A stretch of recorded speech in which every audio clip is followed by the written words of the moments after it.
We are on day, I think 5 or 6 now of this install.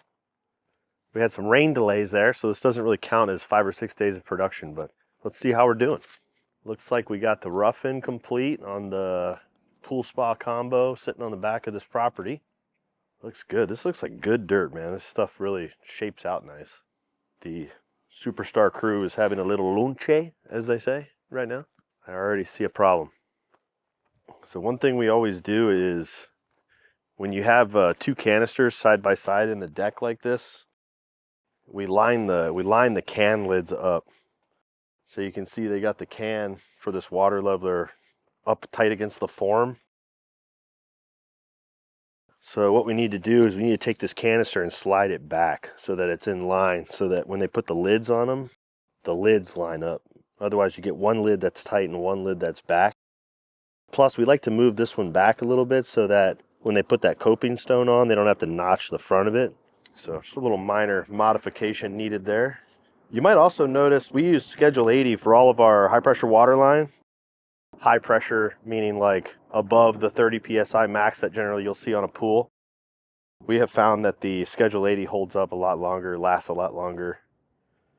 These water levelers kind of make like a little bit of a water hammer. Not necessarily the paralevel so much, but some of the other ones do.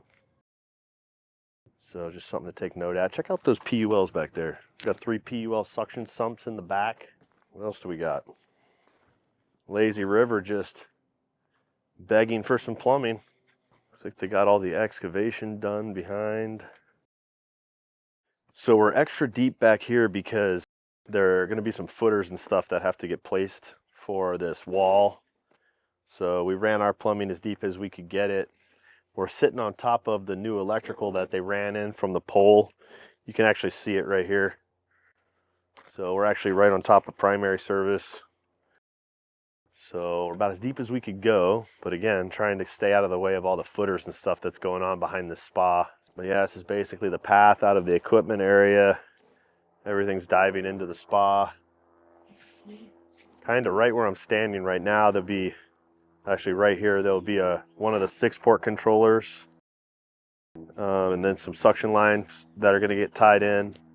And a little further back, kind of the same thing.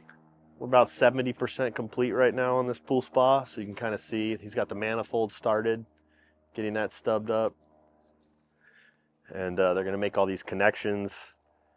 Once they tidy this thing up, then we'll start to move into the next body of water, which is that lazy river. And that ought to be good stuff.